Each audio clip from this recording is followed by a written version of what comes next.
Hey everybody, it's Jason from the Texas Gun Vault, and once again I'm coming to you with another range report. And in today's video, we're going to be taking a look at another 1911, but this one is really small. Now this is actually also a budget-friendly option firearm, unlike many of the guns that I have recently reviewed. And it's my understanding there's a lot of people really interested in this gun because it shares all of the same design features as a typical 1911, the larger ones in 45 or 9mm, but this one is scaled down to accept a 380 cartridge. This is the Rock Island Armory 1911 BBR 380. Some people call this the Baby Rock. And yes, Rock Island Armory is a budget-friendly company, but typically they make pretty darn good guns. So I'm hoping this one is going to shoot well, it's going to be reliable, but I already know it's built well because all of the other RIA guns I've reviewed, honestly, have been. So I have some high hopes for this one. Now, the only thing that really seems to be different about this pistol as compared to a full-size 1911 is the fact that this one is straight blowback. It doesn't have any locking lugs. So I don't know how that's going to affect the recoil, but we'll talk about that a little bit later in this video. But before we talk about all of the other features of this gun, the things that I like and don't like, and of course get it to the range, I have to thank the people that make these videos possible. First and foremost is the owner of this really cool 1911. He's a local fan and subscriber named Michael, and he's lent some other guns to the channel. So thank you again, Michael, for letting me borrow one of your fantastic pistols. As always, I want to thank my Patreon supporters because through their monthly donations and support, they help keep the lights on around here, and I could not do this without their support. And if you want to join my Patreon for as little as $1 a month, there's a link in the description below. And as always, I want to thank my primary channel sponsor who always helps make these videos possible by providing ammunition and other support, my good friend Mark from Brownworks. And like I always say when I'm reviewing a gun like this, a 1911, I know you're here because you like the design of John Moses Browning's masterpiece, the most iconic pistol probably ever made, and you probably have a few in your collection. And you might be in the market for a set of customized wood panel grips to class one of these things up, to make it unique and one of a kind. Well, you need to go check out Brownworks. Brownworks is a custom grip company making a wide variety of grips for a wide variety of firearms that have a wide variety of exotic woods and materials. Mark is an artist and a craftsman. He can apply custom logos, custom engravings, custom textures, finish these grips in a wide variety of colors. He can create his own laminate woods and even apply exotic materials like snake skin and alligator skin to make them truly unique and one of a kind. Anything you can imagine, he can create, and every set of grips is made to order. So I'm going to put a link to his website in the comment section below, as well as a coupon code for 10% off your first order. So please go over there, check out everything he has to offer, and when you place your first order for a set of custom grips, please tell Mark the Texas Gun Vault sent you. Alright, so we have a lot to talk about when it comes to this pistol, so let me go ahead and adjust the camera. Let me give you some close-ups of it. We're going to test the trigger out, and we will compare it to one of its competitors from Colt and see what the similarities are. So, let me adjust the camera, and let's start talking about this really cool 1911. So let's take a closer look at the Rock Island Armory 1911 BBR Standard 380, otherwise known as the Baby Rock.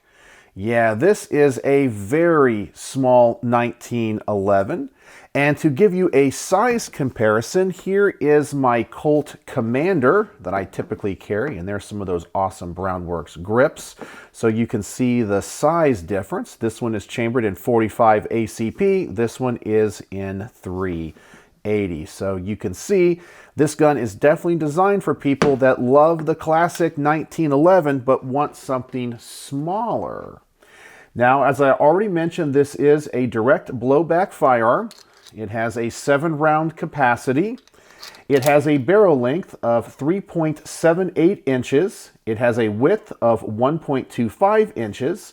It has a height of 4.61 inches. It weighs 1.47 pounds. It comes with rubber grips. Now, these are not the standard size grips for a 1911, but if you wanted to change those out, as I said, you might want to go check out Brownworks. He can probably make you something really, really nice. But that's what comes standard on this gun.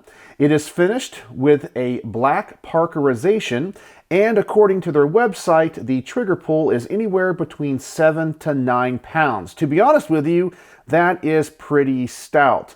So the next thing I want to do is get out the Lyman trigger pull weight gauge. I want to give you some close-ups of this trigger, show you how it functions, and then we'll put it on the gauge and see what it measures at.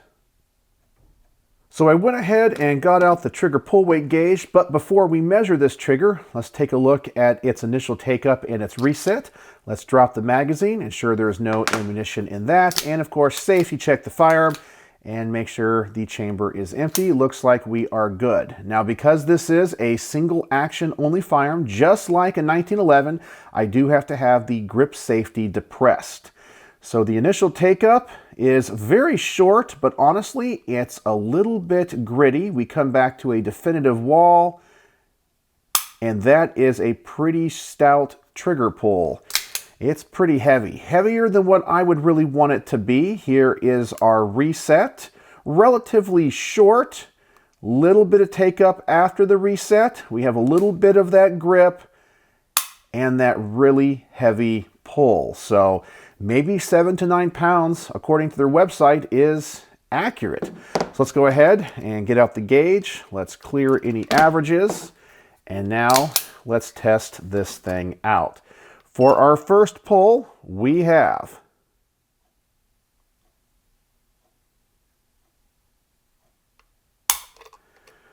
7 pounds, 13.9 ounces.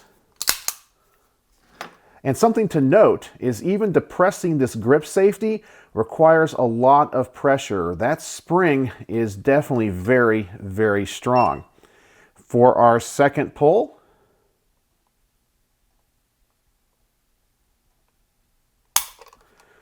£8, 1.6 ounces.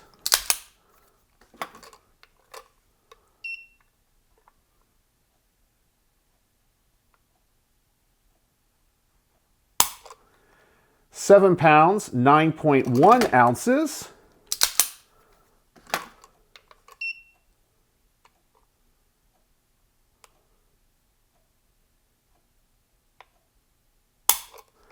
£8, 4.9 ounces. And finally, we have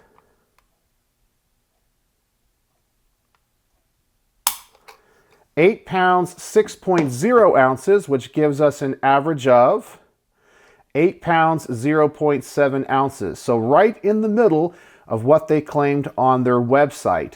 I've heard that some reviewers have actually measured these triggers to be much lighter, but that's exactly what I'm experiencing. That trigger pull honestly is kind of heavy, but that seems to be in spec. So that's what this trigger is all about and all the specs of this gun.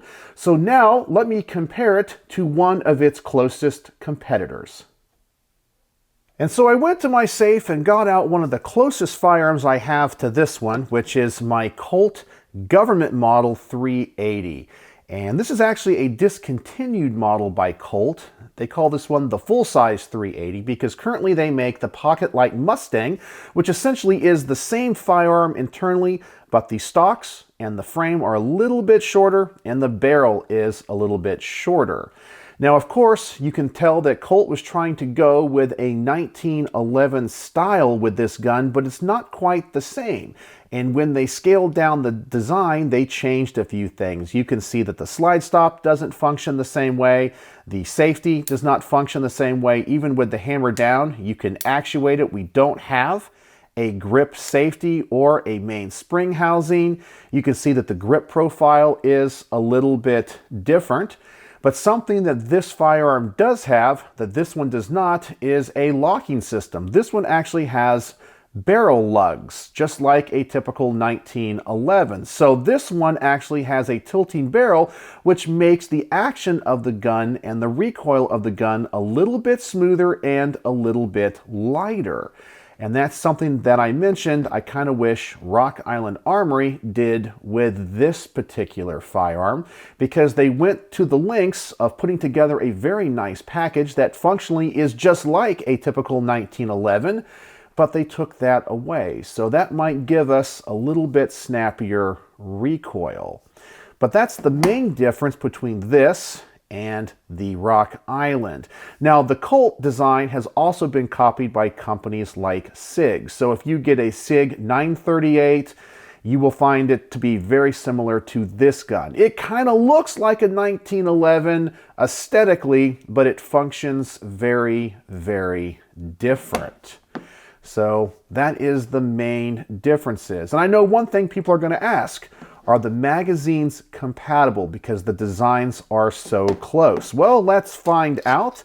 It's my understanding that these magazines from the Rock Island Armory are supposed to be proprietary, but they sure do look like the ones that go in the Colt.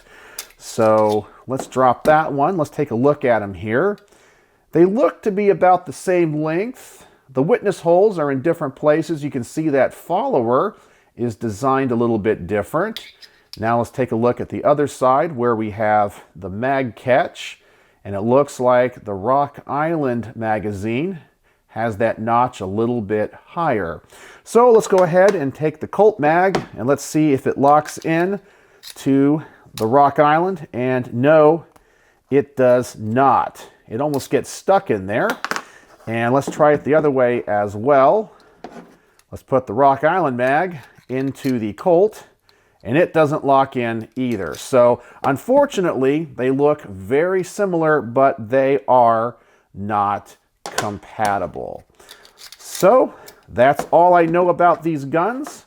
So now let's adjust the camera and let's talk about all the things that I like and don't like about this Rock Island Baby Rock before taking it to the range.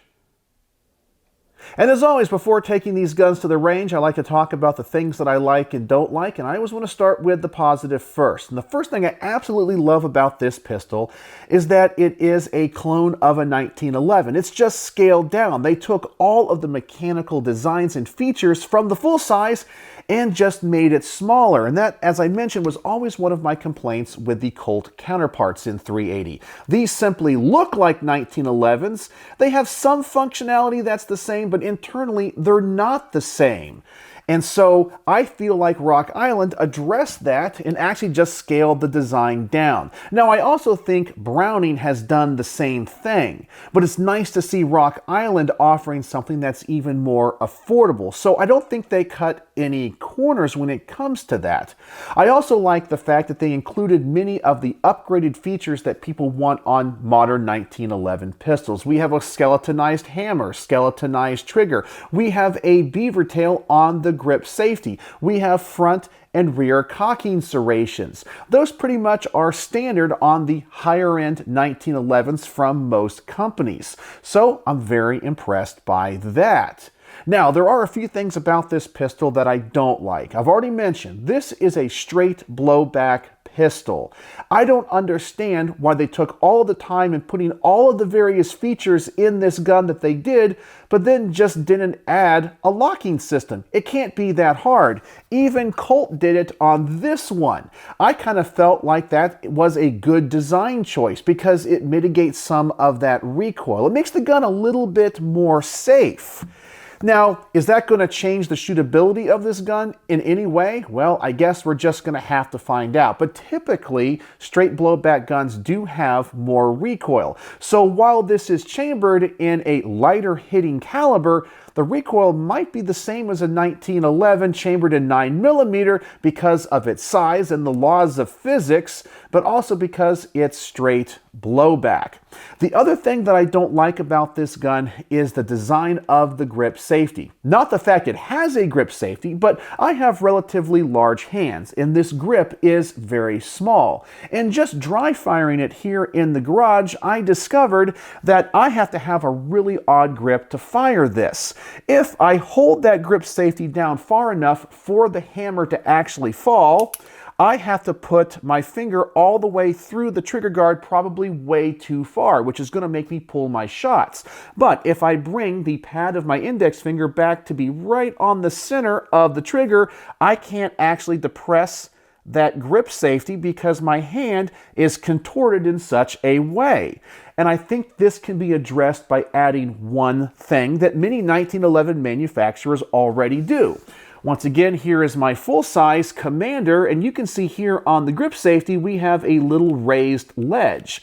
That makes sure that when your grip is around the gun, you can easily depress that grip safety. You don't have to have as tight of a grip.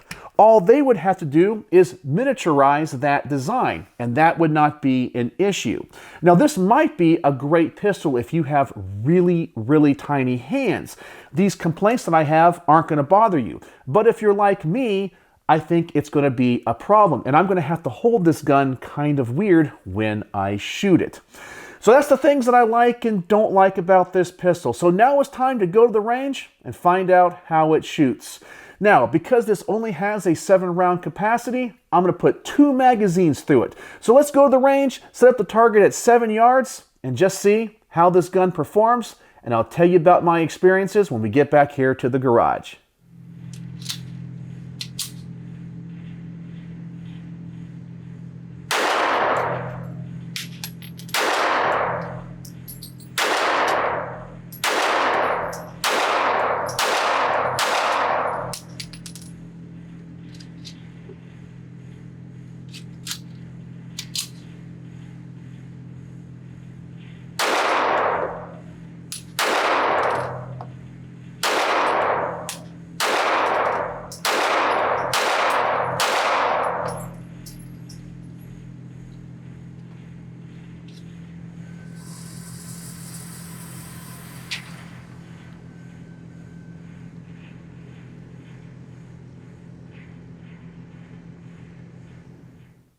And honestly, those results are kind of disappointing. The gun shoots very, very low and very inaccurate for me. Now, I know some people are going to always tell me, you need to go get more training, you're a terrible shot. Well, I always say, go take a look at my other reviews. And you know, especially when it comes to the first shots of many guns, I don't shoot them that bad. And no, it's not because I'm doing this intentionally because I don't like Rock Island Armory. I want every gun to shoot well, and I really did my best. But this gun, honestly, is just shooting very low, and I was trying to shoot it very consistently. Obviously, I want to look like a good shot, but it kind of looks like it's a shotgun pattern on this target at just 7 yards. Maybe I'll get used to it. I think some of it has to do with how I have to hold this gun just to fire it. I already talked about my grip. So I'm trying to experiment on how to put my finger into the trigger guard and onto the trigger face, but still keep that grip safety depressed. I'll also tell you this gun honestly is kind of snappy, and that's what I was fearing because it doesn't have a locking system. I think this gun is going to be attractive to some people that think, oh, a small gun is going to shoot lighter. Oh, it's in a lighter caliber, it's not going to have as much recoil. But without that locking system, honestly, it kind of hurts because the gun is so thin and it has so much recoil. It's not bad, but I don't think you get the advantage of a 380 that people are expecting. All right, so now let's double the distance of this target. I'm going to put another magazine through it, and now that I know how it shoots, hopefully I can get a better group.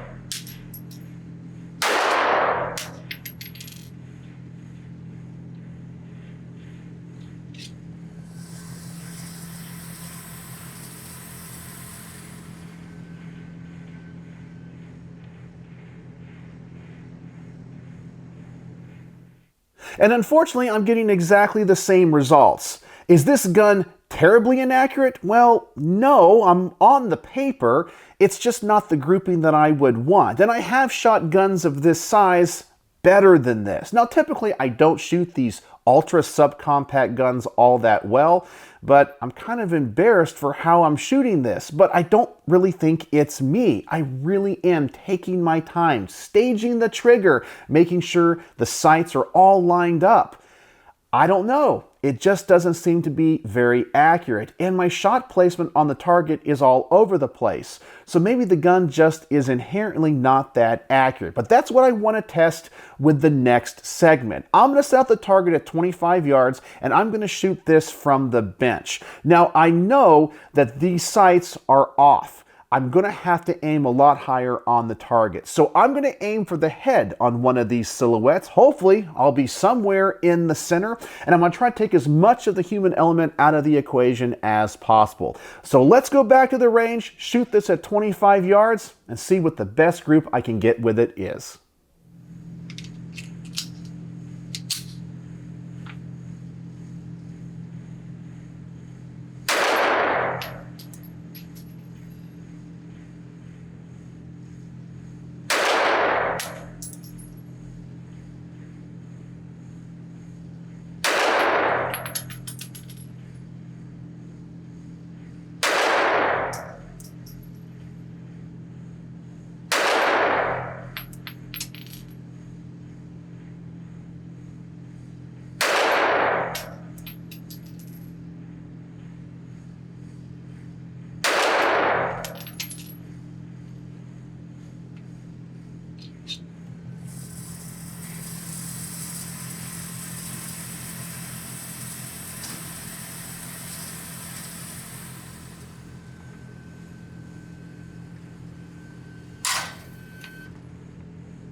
And as I mentioned, I was shooting for the top of that silhouette, and finally we had some rounds in the center. The group still wasn't all that good. It's shooting very inconsistent for me, and I'm very disappointed with its accuracy.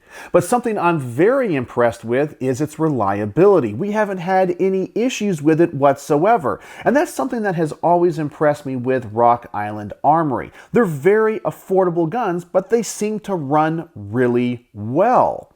So that brings me to my next test, the hollow point test. I want to know, is this gun going to run reliably with hollow points? Because this gun obviously is going to be marketed to people looking for a concealed carry pistol or maybe a backup gun. And used in that way, you're going to want to know, will it run hollow points? So far, it's run ball ammunition just fine. So let's go back to the range, put a couple of magazines of hollow point through it, and just make sure those continue to run well.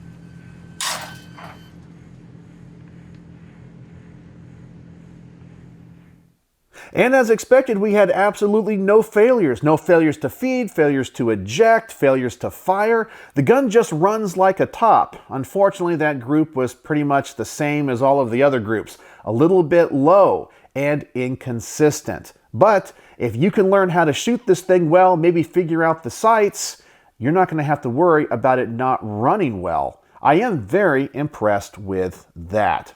And so now the last test I want to do is the quick magazine change. This gun only has 7 rounds in the magazine. So most likely if you carry this as your primary, you're going to want to have a few more of these magazines at the ready. Maybe one on your belt or in your pocket. And if you have to change the magazine out quickly, well, can you do it? And can you get the gun back in action fast? I also want to know how fast I can pull this really heavy trigger. So let's go back to the range, do the quick magazine change test. I'm just going to point shoot, act like I'm having to defend my life, and see how well I do. How fast can I shoot this gun? How fast can I change the magazine out? And how accurate is it when I'm just point shooting?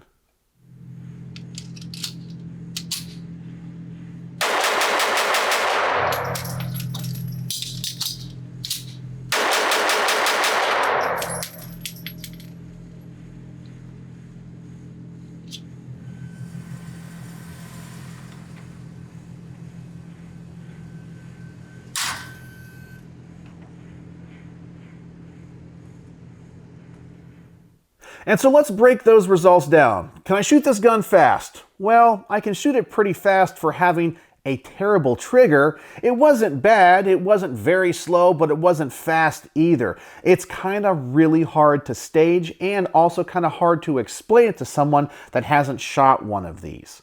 Now, when it comes to the magazine change, yeah, this gun is very quick. That magazine just simply flies out of the gun and reinsertion is absolutely no problem at all. But now let's talk about the accuracy. Now, as I said, I was just point shooting that gun, and as you saw, most of my rounds were off to the right. And I know why that was happening. It has everything to do with my grip. I know, and I'm very aware, I have to keep the web of my thumb depressing that grip safety, or this gun is not going to fire. And it's causing me to have to pull the gun a little bit because my finger is so far in that trigger guard. I just can't contort my hand like this to really fire the gun accurately and depress that grip safety. It definitely needs some type of hump back here to give you a more comfortable grip for medium to large size hands. So what are my final thoughts on the Rock Island Armory BBR 1911 chambered in .380? Well, I'm very impressed with its reliability. I'm also very impressed with its build and its design. I love the fact it's just like a 1911 scaled down. And I'm very disappointed with a few things, such as the trigger. I kind of feel like a 5 to 6 pound trigger would be better in a gun like this. Maybe because it's like a 1911, you could take it to a gunsmith and have that worked on. I definitely think this grip safety needs to be upgraded. I don't think the grip safety needs to be omitted. It just needs to have that little hump in there for medium to large hands. And I'm obviously very disappointed with its overall accuracy.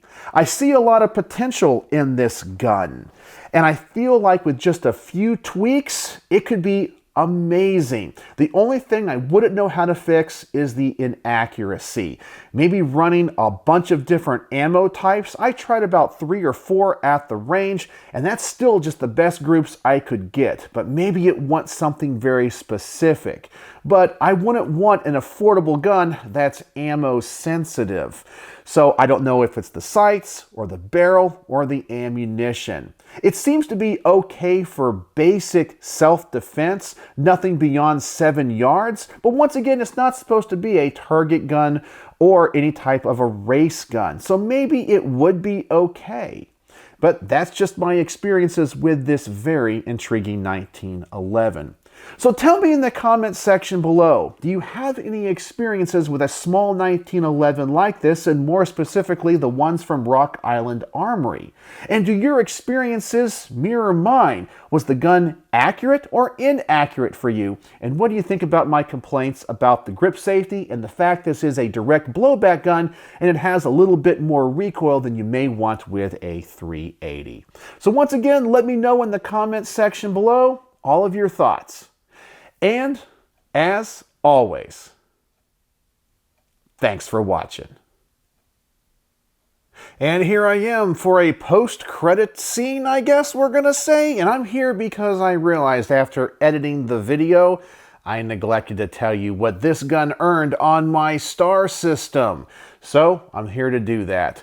So what would I give the Rock Island Armory Baby Rock, the standard 1911, but chambered in 380? Well, I'm going to give it 2.5 stars out of 5. It was reliable. It functioned great. I think it's well built, but unfortunately, it's not much of a shooter for me. It's not very accurate, and it's a little bit uncomfortable to shoot. But I think for its designed purpose, and especially if your hands fit this grip well, it might serve you well. You just have to learn to shoot it better than I did. So that's its star rating. So now, once again, thanks for watching.